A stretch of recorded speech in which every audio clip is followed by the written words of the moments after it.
Hello friends, welcome to சமையல் புதிது. இன்றைக்கி நம்ம வீடியோவில் பார்க்க போகிற ரெசிபி இட்லி, தோசை, சப்பாத்தி, ரொட்டி, ஊத்தப்பம், பூரி, பொங்கல், மெதுவடைக்கெல்லாம் சாதத்துக்கெல்லாம் போட்டு சாப்பிட்ற மாதிரி சுவையான சைடிஷ் ரெசிபிங்க.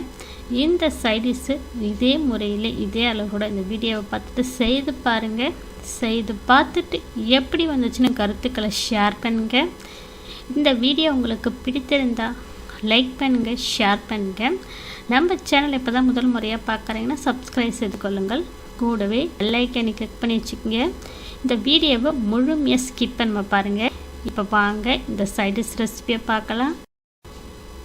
இப்போ நம்ம குக்கரில் தாங்க செய்ய போகிறோம் சைடிஷ்ஷு. இதில் 100 கிராம் அளவுக்கு துவரம் பருப்பை 2-3 வாட்டி நல்லா சுத்தமாக அலசிட்டு சேர்த்துருக்கேன். 25 கிராம் அளவுக்கு சிறுபருப்பு எடுத்துருக்கேன். இதையும் நல்லா 2-3 வாட்டி சுத்தமாக அலசிட்டு சேர்த்துருக்கேன். இப்போ இதில் 3 தக்காளி பழம், நல்ல பழுத்த பழமாக நாட்டு தக்காளியை சேர்த்துக்கலாம். 3 பெரிய சைஸ் வெங்காயம் சேர்த்துக்கலாம். காரத்துக்கு பச்சை மிளகாய் 4 சேர்த்துருக்கேன். பூண்டு பற்கள் ஒரு 10 பூண்டு பற்கள் சேர்த்துருக்கேன். சின்ன சைஸ் பூண்டுன்றதுனால பெரிய சைஸ் பூண்டு பற்கள் சேர்த்திங்கன்னா ஒரு 5 சேர்த்துக்குங்க. இப்போ இதில் மஞ்சள் பொடி ஒரு 1/4 டீஸ்பூன் அளவுக்கு சேர்த்துக்கலாம். இப்போ இது முழுகிற அளவுக்கு தண்ணி சேர்த்துக்கலாங்க. ஒரு 200 ml தண்ணி சேர்க்குறேன். இப்போ தண்ணி சேர்த்து நல்லா மிக்ஸ் பண்ணிக்கலாம். இப்போ நம்ம இதை மிக்ஸ் பண்ணதுக்கப்புறம் குக்கர் மூடி போட்டுக்கலாங்க. குக்கர் மூடி போட்டு அடுப்பை ஆன் பண்ணி மீடியம் ஃப்ளேமில் 4-5 விசில் விட்டுடலாங்க. நல்ல பருப்பு நம்ம சேர்க்க வெங்காயம் தக்காளியில் நல்ல குழைவாக வெந்துடுங்க. உங்களுடைய குக்கரை பொறுத்து விசில் வச்சுக்கிங்க. நான் 4 விசில் வைக்கிறேங்க. இப்போ 4 விசில் வந்து விசில் கட் ஃபுல்லாக அடங்கினதுக்கப்புறம் ஓப்பன் பண்ணுறேங்க. நம்ம சேர்த்த தண்ணி அளவெல்லாம் கரெக்டாக இருக்குது பாருங்கள். 4 விசில்லே பருப்பு நல்லா பூ மாதிரி மலர்ந்துச்சுங்க. இப்போ இதை நம்ம பருப்பு சட்டி நல்லா மசிச்சு எடுத்துக்கலாங்க. இப்போ நம்ம இதுக்கு தாளிப்பு தாளிச்சிக்கலாங்க. தாளிப்பு கரண்டில் 1 டீஸ்பூன் நெய் சேர்த்துருக்கேன். 2 டீஸ்பூன் எண்ணெய் சேர்த்துருக்கேன். இதில் 1/2 டீஸ்பூன் கடுகு உளுத்தம் பருப்பு சேர்த்துக்கலாம். 1/4 டீஸ்பூன் சீரகம் சேர்த்துக்கலாம். 3 வரமிளகாய் சேர்த்துக்கலாம். இப்போ இது எல்லாம் பொரிஞ்சதும் ஒரு சிட்டிக்கு அளவுக்கு பெருங்காயத்தூள் சேர்த்துக்கலாம்.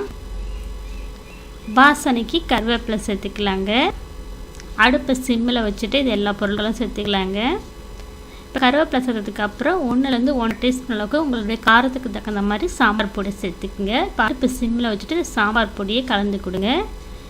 இப்போ மிக்ஸ் பண்ணதுக்கப்புறம் நம்ம தாளிப்பு கலவியை கடைஞ்சி வச்ச பருப்போடு சேர்த்துக்கலாங்க. இப்போ நான் பருப்பு கூட ஒரு 200 ml தண்ணியும் சேர்த்துருக்கேங்க. ரொம்ப திக்காக இருந்துச்சு தாள், அதனால் கொஞ்சம் தண்ணி மிக்ஸ் பண்ணியிருக்கேங்க, ஒரு 200 ml. இப்போ நம்ம தாளிப்பு கலவையை சேர்த்து மிக்ஸ் பண்ணி அடுப்பை ஆன் பண்ணி சிம்மிலே ஒரு 2-3 நிமிஷம் போல் கொதிக்க விடுங்க. இந்த தால் கொதிக்கும் போது கெட்டியாக இருக்கிறதுனால கொஞ்சம் கனமான பாத்திரமாக வச்சுக்கிங்க அடிக்க.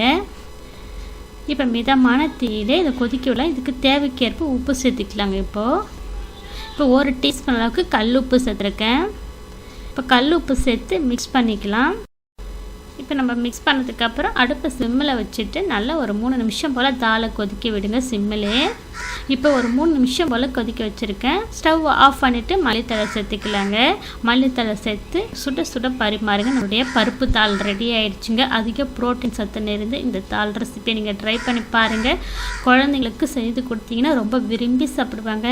இது பார்த்திங்கன்னா சப்பாத்தி, இட்லி, தோசை, பரோட்டா, ஊத்தப்பம், பூரி, பொங்கலுக்கெல்லாம் ரொம்ப அட்டகாசம் இருக்குங்க. சாதத்துக்கும் ரொம்ப அருமையாக இருக்குங்க. கண்டிப்பாக ஃப்ரெண்ட்ஸ், இந்த தாள் ரெசிபியை நீங்கள் இதே முறையில் நீங்கள் செய்து பாருங்கள். எல்லோரும் விரும்பி சாப்பிடுவாங்க. கண்டிப்பாக இதே முறையில் இதே அளவுகளோடு நீங்களும் ட்ரை பண்ணி பாருங்கள். செய்து பார்த்துட்டு எப்படி வந்துச்சுன்னு கருத்துக்களை ஷேர் பண்ணுங்கள். இந்த வீடியோ உங்களுக்கு பிடித்திருந்தால் லைக் பண்ணுங்கள், ஷேர் பண்ணுங்கள். நம்ம சேனலுக்கு மறக்காமல் சப்ஸ்கிரைப் பண்ணுங்கள். கூடவே பெல் ஐக்கானை கிளிக் பண்ணி வச்சுக்க. அதில் ஆல்ன்ற ஆப்ஷன் வரும், அதையும் கிளிக் பண்ணி வச்சுக்கோங்க. அப்போ தான் அடுத்தடுத்து போடக்கூடிய புத்தம்பது வீடியோக்கள் உங்களுக்கு உடனுக்குடன் அப்டேட் ஆகும்.